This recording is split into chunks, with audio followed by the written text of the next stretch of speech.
My name is Ronika Jacobs, and you found my podcast, Strive for More, Your Best Life Now. While there are hundreds of thousands of podcasts out there, you've taken the time out to listen to this one. So for that, I would like to say thank you. So without any further delay, let's get to it.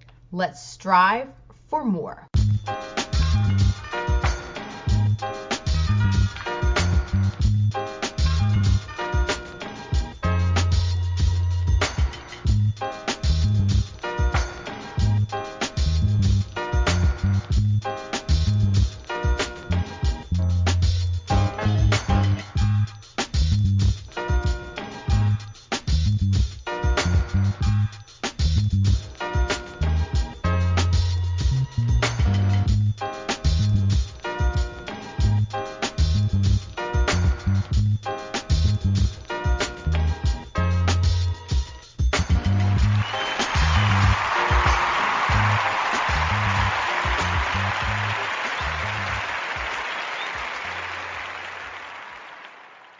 My next guests, David and Dana Hagstrom, are helping people strive for more in the area of entrepreneurship.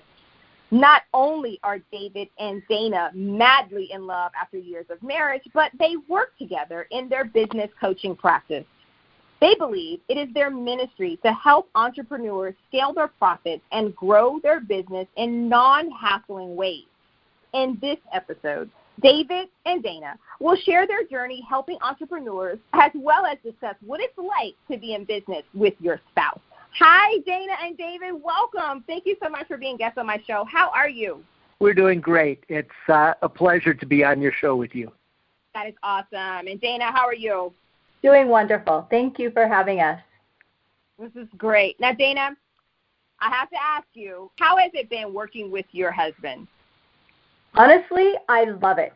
Now, not every couple can or should work together, but David and I are perfectly matched for that because his skills and his gifts are totally different than mine.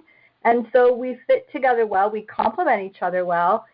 And, after years and years of, running in different directions in our first career, working together has been a huge blessing for us. I would echo that. I can't imagine being in this particular online business alone. It is such a blessing having Dana as my partner. There are aspects of the business that I love, and there are some that I would have real difficulty with, given my real introverted personality. And Dana and I complement each other so well. It's just a delight working together. They go to their jobs and they always talk about their work husband or their work wife, which is typically someone else who they are absolutely not married to. But it's wonderful because you actually are married to your work husband and work wife. That's awesome. Is there anything that you have agreed upon that you will always do or not do as a couple, being that you're in business together? That's something we've talked about at a variety of times as we've gone through this, and I think that the biggest example that I can give is that there have been a number of times that we have been counseled that we ought to change our ads or our some of our promotional materials in certain ways to make a more lavish and impactful promise that when we read it would seem to be more than we could deliver, or at least slightly dishonest. And I know that it's a common thing in marketing to describe things in the most positive terms possible, but we have agreed that integrity is our number one value in our business and in our lives together. And we want to make sure that we express ourselves in such a way that we can deliver or even over-deliver on the promises we make. Wow, that's wonderful. And Dana, what about you? in thinking about working with your husband, because he's truly your partner, right? He's your partner in life, and now he's your partner in business. So is there anything you can add to that, as you've been working with your husband, that y'all decided, like, hey, you know what, at the end of the day, these are our non-negotiables. We will not allow this particular thing to interrupt the foundation that we have. Right. No, I loved what he said. We really do want to be integrity-filled in every aspect of our life, especially our business. But I think the other non-negotiable is just that we keep each other and our needs, above all else.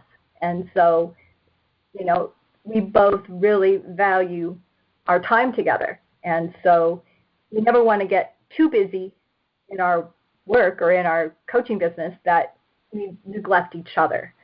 So that's the only thing I would add to what he just said. Well, thank you both for sharing and being so honest and candid and authentic, because there are many couples out there who are deciding to go into business together. And I like that you said, Dana, y'all really keep the two of you in mind and keep the two of you, your relationship, and keep that first. So I really like to hear that. So Dana, I know you guys are coaches and you're helping entrepreneurs, but can you share a little bit about your background? Oh, sure. For 30-some years, I was a paralegal, working for different attorneys over the years, getting ready for trials, working with people that had been injured, personal injury. I did a little criminal. I did family law. So being highly organized is probably in my genes, just from having worked in such an environment over the years. But that's where I come from. That, and of course, David, he'll tell his story, but being a busy mom and wife and running a business on the side, a piano studio. I mean, I've always been super busy, super driven, and always with a full plate. Wow. And David, please share with my listeners, your background as well. Sure. I was a pastor for 35 years, and I've served in small churches as well as very large churches. I was a solo pastor, a senior pastor. I was an executive pastor in a huge church with over 1,000 in worship every Sunday. And one of the things that I found is my particular gift especially in those larger congregations, was my gift for strategic planning. And so I found myself involved with long-term planning for effective ministry and with coaching other staff members. I love it. All right, so that leads me to you guys. Dana, you have the background in being in legal, but then you were actually an entrepreneur already, having your piano studio. And then David, being a pastor. And in a sense, I guess you already were coaching people, but then how did you make the transition to coaching entrepreneurs? Sure. I still remember one particular night vividly when we had been at a training event and our mentors were there as well. And that evening we invited Todd to our hotel room to go over our business plan with us. And we were sitting in these straight hardback chairs, and he helped tighten up a few of the details. And then he turned to me and said, "You're ready. You need to be out there coaching others." And honestly, I didn't feel ready, certainly not at that time.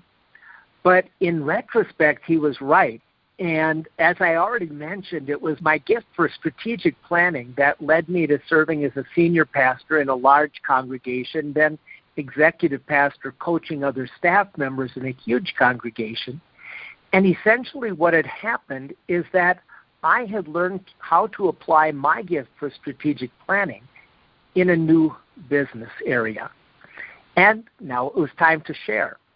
And so we began coaching our own small group of online marketers. But there was still something missing. We could help others with almost any piece of online marketing, but it was still sort of hit and miss which piece to work on when, sort of like we were putting pieces into a jigsaw puzzle, but we didn't know what the overall picture was supposed to look like. And then one day that picture came into focus, both for us and for coaching others, so that we could literally walk through a list of questions and tell our clients, here's where you need to focus your energy now to move your business forward. And from that day, our level of excitement and enthusiasm for coaching went through the roof.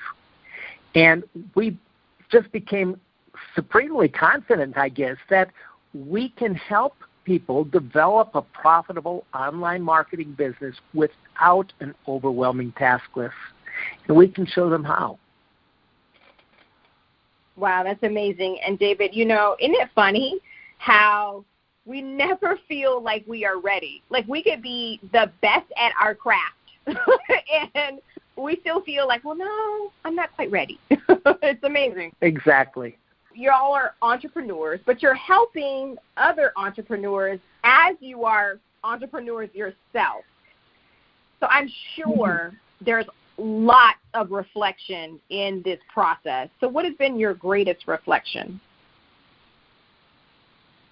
Well, I think I would have to say, and that's a great question, but you know, when you're teaching others, you learn better yourself. And so that has been a huge gain for us. You know, we knew a lot, but it seems like when you share that knowledge with other people, you grow as well. So I think that has been kind of the bonus byproduct of the whole thing. And it forces us to want to be better. You know, as we walk the people through and help them with their issues and, you know, help them with their mindset, we're growing ourselves. The whole journey of being an entrepreneur has been a great journey of awareness for both of us to realize, you know, we've got something to share. And if it wasn't for this business, we would not have been able to share it. And there were people that were out there that needed us that weren't being served. So it's a beautiful thing. Wow, I love it. You guys, I hope you heard what Dana said. In teaching others, you actually learn yourself. You know, there are lots of people that have this great idea and they decide that they want to take a stab at entrepreneurship and they want to start a business. Of course, there's a lot of great learning that happens. I'm an entrepreneur. You guys are entrepreneurs, and I tell you, I know we can share stories, endless stories on learning. So what do you think, in your opinion, what are the first 3 most important things for someone to think about when starting a business? I love your questions. I think the top 3 would be, the first one would be, who do you want to help? You know, a business, you know, you start a business on a purpose. What is that purpose? Who are you trying to serve? And being clear on who you're serving is probably the most important thing. Number 2 would be, well, how are you going to serve them? And having a product or a service that is going to help them, and being able to develop that in such a way that you become, you know, attractive to those people so that they come to you and look to you for that solution. And then the third, this can be, you may have a really great product and you know exactly who you want to serve, but find out that you're not going to make any money at it because, you know, the basis of compensation just isn't enough to sustain you. So the third piece would be, know how you're going to make money and have a good business plan. Wonderful. David, is there anything that you would like to add to that? No, those really are the important questions to ask at the beginning. And just to give an example, Dana mentioned monetization as one part of the framework. Well, I was talking to one client a few weeks ago, and she was lamenting about the paltry amount of money that was coming in per month and wondered, you know, how she was going to make a go of this business. And I asked, okay, how much do you make per transaction? And she gave me her answer. And I said, okay, now think about how much is it that you'd like to make per month? And just divide that out and tell me how many sales do you need to make per month to make the amount of money that you'd like. I waited just a couple seconds, and she said, well, that's completely impossible. There's no way I can make that many sales per month. And I said, okay, we just discovered one model for your business that doesn't work. Let's start working, figure out a model that will.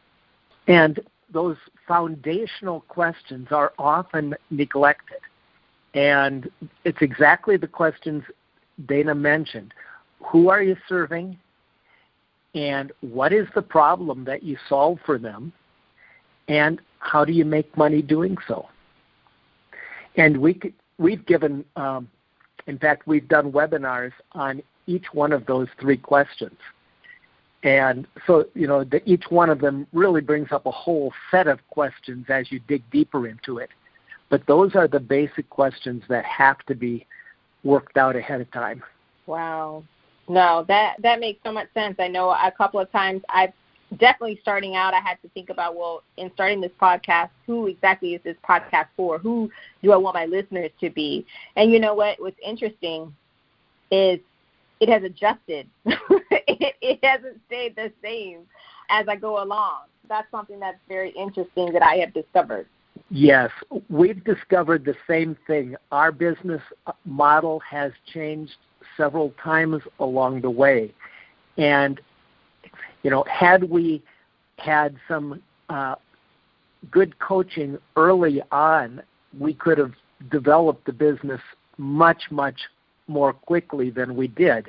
But it's been a great journey where we've learned a lot along the way. And it's also great that, like you said, you guys are in it together. And it's always great when you don't have to do something alone. You guys have what you call your solution framework. And without giving too much away, because I know that's part of your system, but can you share with the listeners just a little bit about the solution framework that you share in your coaching practice? Okay. Well, first let me set a little context. In our coaching, stage one for people is testing their foundation for success. And we research 4 critical sets of questions. We just mentioned 3 of them. The fourth one is, where are you headed?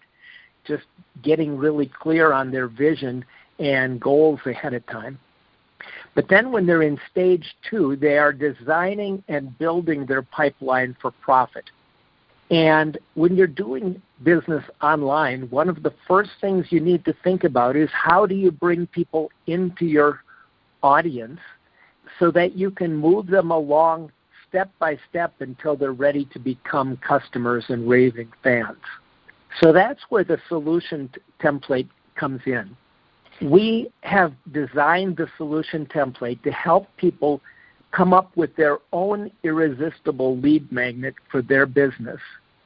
And solution itself is an acronym, and I'm not going to take the time to go through all the parts of it, but it stands for 8 different things that need to be there in your lead magnet in order not just to attract people and get a lead, but to honestly serve them, and so that they are getting some significant value out of it, and then to show them what the next step in the process is, so that you continue to develop a relationship and position yourself as an authority and develop an ongoing relationship that leads to a new client. So often lead magnets are sort of dead ends.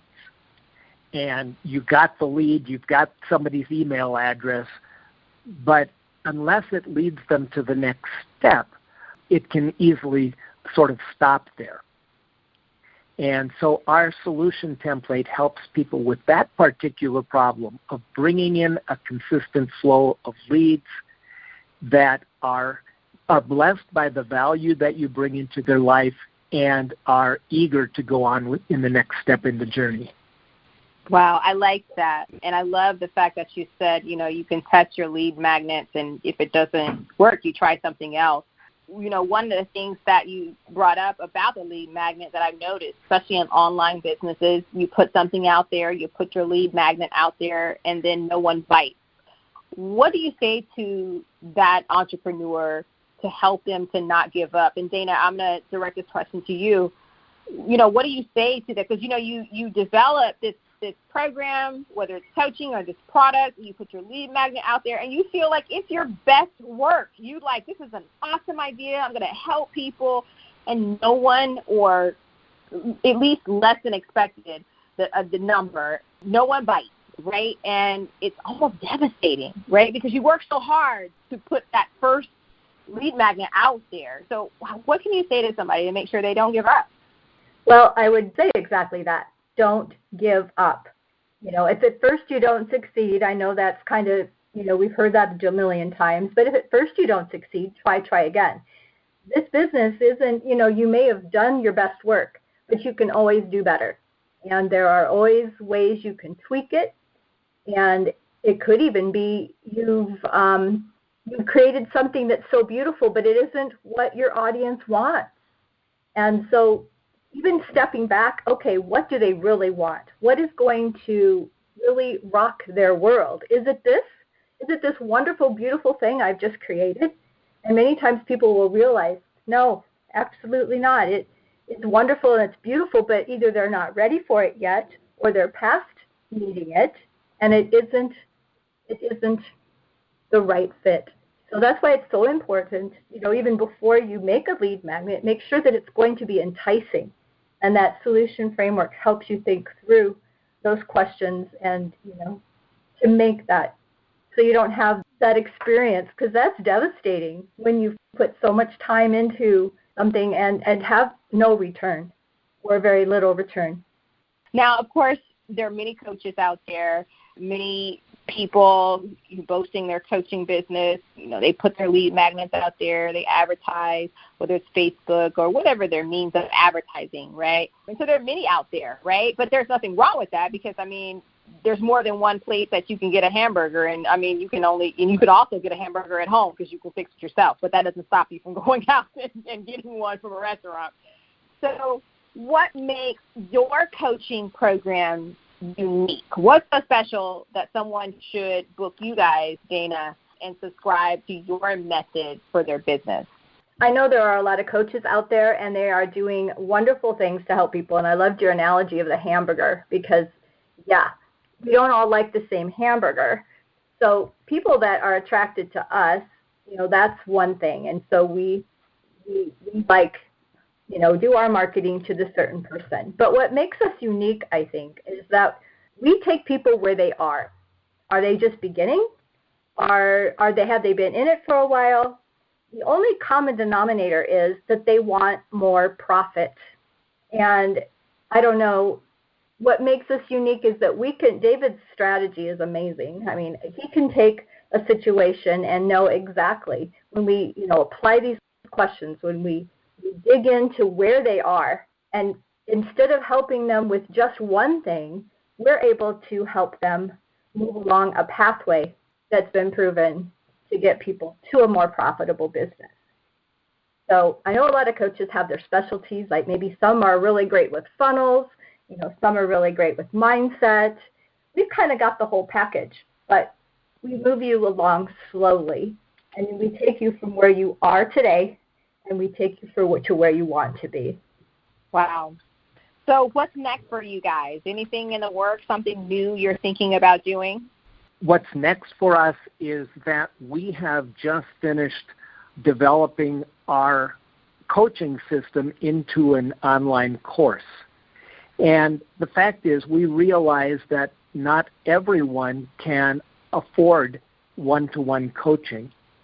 And it's exciting for us to be at the place where we are also able to help those that would like either our group coaching or now who would be helped by having a home study course that they can go through. Wow, that's amazing.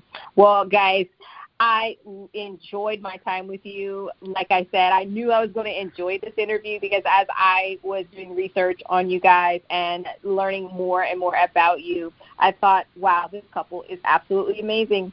Thank you so much. So I have one last question. Doesn't really have to do too much with the topic, although it could a little. So, Dana, I'm going to ask you first. Who would you want to play you in a biographical film about your life? Well, let's see. I like a lot of different actresses, but I think the one that I would pick, and she's probably familiar to folks if you like the Hallmark Channel, but her name's Candace Cameron Bure, and she's just a darling Christian woman and got a lot of spunk, and I think she would play me very well. Yes, I know exactly who that is. I know for my age, we remember her as DJ Tanner from Full House. Yes, she is a phenomenal actress. Yes. Yep. I should have led with the Full House. No, it's all good, but I know exactly who she is, and I think she's even out on Netflix now doing Fuller House. But, you're right. She's a phenomenal actress, and, yes, she does have a wonderful Christian spirit, very faith-based, wonderful person. David, what about you? I am the world's worst in remembering the names of actors. I'm always saying, remember that movie so-and-so? Who was it that played that part? But anyway, I'm going to go with Jim Caviezel. And he is a phenomenal actor, and I greatly admire him for his outspoken faith as well. And so he's the one I'd go with.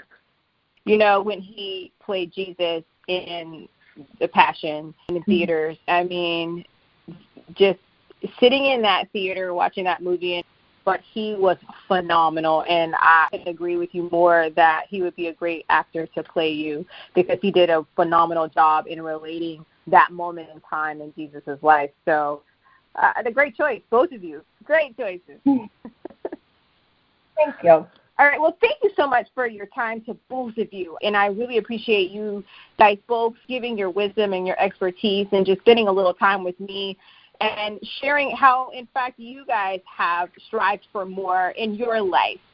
So now it's time for you to let everyone know how they can either book you to speak or book a coaching session with you or even access your YouTube channel. Okay, the easiest way for people to find us is to go to David N, the letter N, that is, Dana.com, davidndana.com, and on our website, you'll see right away how to get our solution template, but you'll also see how to book a call with us.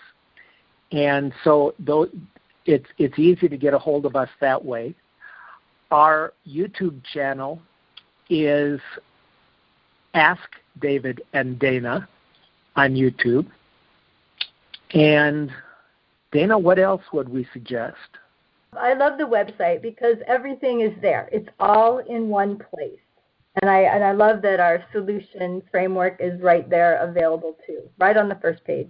All right, guys. Well, any last words of encouragement for the listeners as they strive for more? Just a story. About 30 years ago, I took 1 year off from ministry and spent it studying guitar at Musicians Institute in Hollywood. And I always intended to continue that study and to focus on jazz improvisation. But as a pastor, I was always too busy. And frankly, my skills slipped from lack of practice, and with it, my enjoyment of playing. Got to the place where, my skills had slipped so much that I just didn't even feel like picking up the guitar. And then I saw an online course that was exactly what I needed. A chance to review the basics of jazz guitar improvisation and take it to the next level, along with a group and guided by an excellent professional jazz guitarist. Now, of course, it wasn't free, and it was stuff I really knew how to do on my own. I just needed to discipline myself to regular, focused, intentional practice. I knew most of the concepts in my head, but I just needed to get them into my ears and into my heart and into my fingers. And you know how it goes. Another year slips by. Well, then I saw that same ad again, and finally I sign up for the course, and I'm amazed at how quickly I progress. Both my skill level and my enjoyment took off given the simple accountability of a teacher, a curriculum, and a group doing the work together. And I guess my point is that for your listeners, when you see what you need to do, go for it. Don't put it off any longer. When you see what you need to do, your time is now. Get started. Wow. Any last words of encouragement for the listeners as they strive for more? I think having a heart of gratitude is key in any business or life situation. And a practice that I've started that I really feel has helped my whole outlook on life is to start in the morning before I even get out of bed to think of 3 things, and it's only 3 things that I'm grateful for, and give God thanks for them.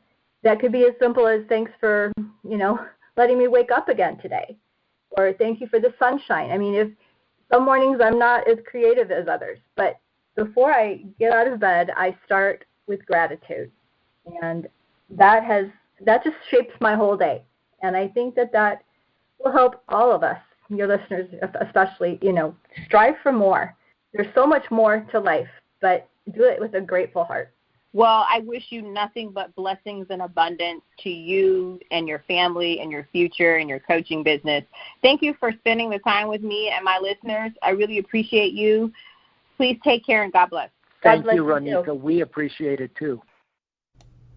Are you interested in growing your business? Then send me an email at striveformore@email.com. You can advertise and spotlight your business on one of my episodes. We have several different packages available. You can sponsor one episode or a targeted episode, or you can sponsor multiple episodes. I would be delighted to help you grow your business and expose your product or service to a brand new audience. Continue to strive for more and live your best life now. See you in the next episode.